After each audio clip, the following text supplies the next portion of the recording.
Fala galera! Esse é um vídeo histórico porque pela primeira vez desde que esse quadro foi lançado, teremos um filme nacional. Pichote, a Lei do Mais Fraco, clássico do cinema brasileiro que envelheceu muito pouco, apresenta situações e conflitos chocantes, extremamente atuais, apesar do longa-metragem já ter quase 40 anos. Prepare-se para provocar danos irreversíveis em sua alma, porque começa agora os filmes mais perturbadores do planeta. Roda a vinheta!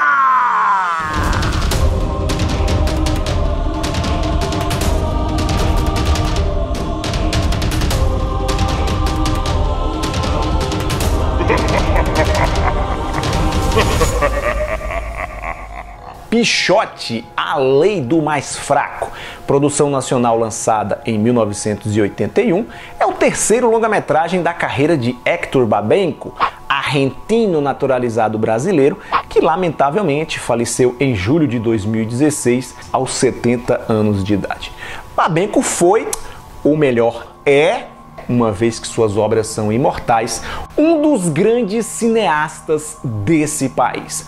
O meu saudoso pai, que era paraibano e mudou-se para a Bahia muito jovem, costumava dizer, brincando, que nascer na Paraíba foi um acidente de percurso, porque ele sempre foi baiano. Eu acho que essa regra também se aplica ao Babenco. Nascer na Argentina foi um acaso que aconteceu na vida dele, visto que o cara se mudou para aqui muito cedo, muito jovem, aos 19 anos, e ao longo de sua carreira soube como poucos retratar de maneira extremamente realista as mazelas do Brasil.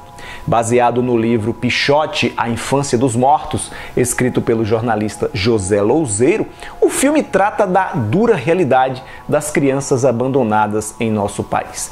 Pichote é o apelido do protagonista, interpretado por Fernando Ramos da Silva, ator cuja trágica história de vida acabou rendendo um outro filme.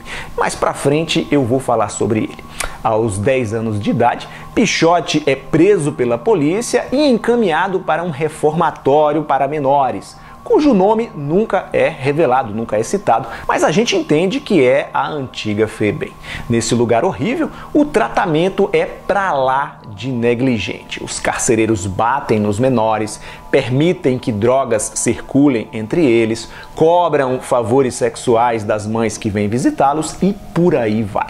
Depois de testemunhar e viver uma série de situações deploráveis dentro dessa instituição, Pichote e outros menores, amigos que ele fez dentro do reformatório, decidem fugir. Nas ruas de São Paulo, a situação é ainda pior. Para sobreviver, a única opção que os garotos encontram é o crime. Passam a se manter de pequenos furtos e assaltos, até que Lilica, um dos amigos de Pichote, oferece ao grupo a chance de serem traficantes de droga no Rio de Janeiro.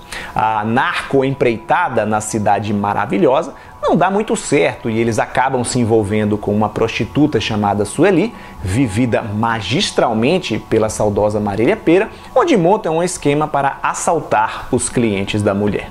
O roteiro, escrito pelo próprio Babenco em parceria com Jorge Duran, em momento algum é tendencioso, é moralista, é manipulador ou tenta mostrar os garotos como coitadinhos. Muito pelo contrário, ele reforça a ideia de que eles são mesmo criminosos mirins, capazes de atos bárbaros. Por outro lado, o filme também mostra que essas crianças são frutos do meio podre onde vivem, crescem com os piores referenciais e noções controversas de como ganhar dinheiro.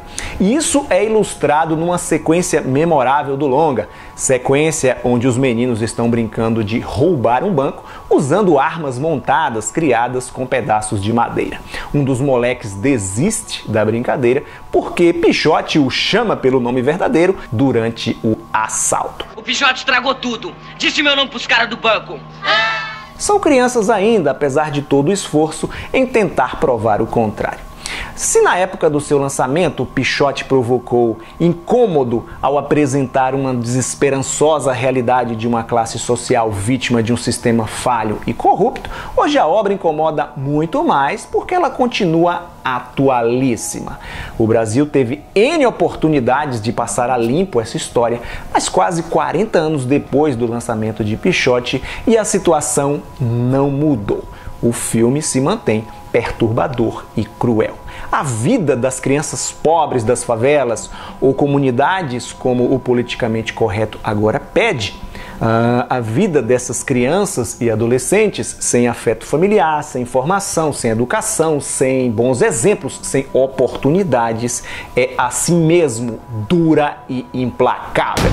A linha entre ficção e realidade em Pichote é tênue, é suave, uma vez que Babenco, entusiasta do neorrealismo italiano, optou por escalar garotos pobres das periferias que não tinham qualquer experiência com atuação para os papéis principais. Essa decisão, corajosa para a época em que o filme foi realizado, pesa em determinados trechos. A gente percebe a falta de preparo do elenco infanto-juvenil. Mas isso não chega a comprometer. Na maior parte do tempo, eles dão um show de naturalidade. O diretor evitou marcações muito rígidas de câmeras, diálogos longos e deixou os garotos improvisar à vontade. Todo esse esforço ajudou para que o filme ganhasse um tom mais autêntico e documental. Trazido de uma comunidade da cidade de Diadema, em São Paulo, onde cresceu cercado, exposto a todo tipo de violência, o protagonista título se tornou a maior prova de relevância desse projeto social cinematográfico, vamos chamar assim, desenvolvido por Hector Babenco. Içado ao estrelato depois do gigantesco sucesso de Pichote, não só no Brasil como também no exterior, Fernando Ramos da Silva chegou a participar de um outro filme e trabalhou na TV.